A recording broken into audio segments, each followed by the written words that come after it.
ఈరోజు Delhi Capitals royal Challengers మధ్య జరిగిన ఐపీఎల్ మ్యాచ్ ఒక దశలో అత్యంత ఉత్కంఠ రేకెత్తించి సంచలనాత్మకంగా మారబోతుందనిపించింది. ఎందుకంటే టాస్ గెలిచిన రాయల్ ఛాలెంజర్స్ ఢిల్లీ క్యాపిటల్స్ను బ్యాటింగ్కు ఆహ్వానించింది. అయితే RCB bowlers Bhuvneshwar Kumar, Hazlewood ఈరోజు స్వైరవిహారం చేశారు.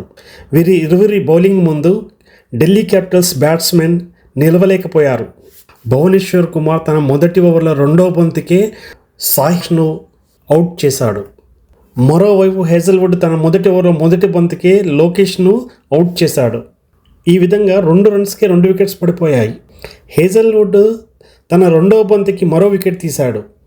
భువనేశ్వర్ కుమార్ తన రెండవ ఓవర్లో 2 వికెట్లు తీసి దారుణంగా దెబ్బకొట్టాడు ఢిల్లీ క్యాపిటల్స్ను. అప్పటికే ఢిల్లీ క్యాపిటల్ బ్యాటింగ్ కష్టాలలో పడిపోయింది. 7 రన్స్కు 5 వికెట్లు కోల్పోయింది. హేజల్వుడ్ తన 3వ ఓవర్లో నితీష్ రాణాను అవుట్ చేసి ఢిల్లీ క్యాపిటల్స్ 6వ వికెట్ కూల్చాడు. అప్పుడు ఢిల్లీ క్యాపిటల్ స్కోర్ చూస్తే 8 రన్స్ మీద 6 వికెట్లు పడిపోయాయి.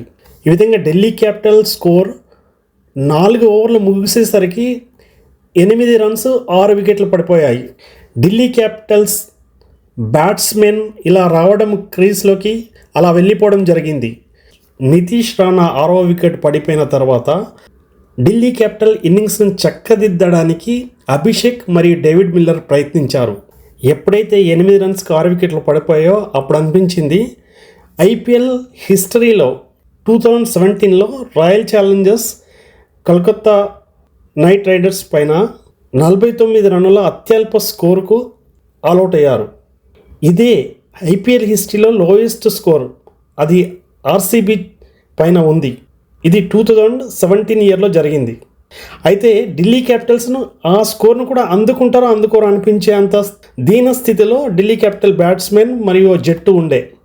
ఢిల్లీ క్యాపిటల్ బ్యాట్స్మెన్ పరమ చెత్తగా ఆడారు అనడానికి ఇది ఒక నిదర్శనం. ఎందుకంటే 8 రన్స్ 6 వికెట్లు కోల్పోయింది. ఇలా గ్రీస్లోకి వచ్చి అలా వెళ్ళిపోవడం జరిగింది. పిచ్పై నిలదొక్కుకోవడానికి ఏమాత్రం ప్రయత్నించలేదు. రావడంతోనే వికెట్ ఇవ్వడం, వెళ్ళిపోవడం జరిగింది. 8 రన్స్ 6 వికెట్లతో డేవిడ్ మిల్లర్, అభిషేక్ ఇద్దరు కలిసి ఇన్నింగ్స్ను చక్కదిద్దే ప్రయత్నం చేశారు.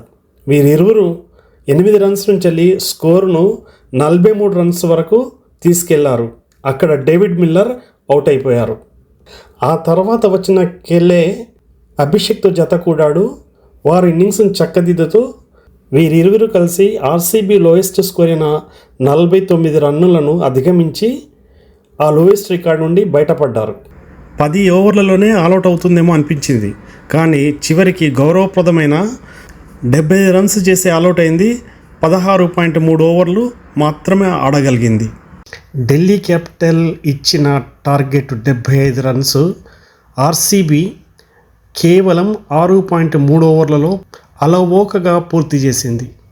ఆర్సీబీ 1 వికెట్ కోల్పోయి, అది జాకబ్ వికెట్ కోల్పోయి 77 రన్స్ చేసింది.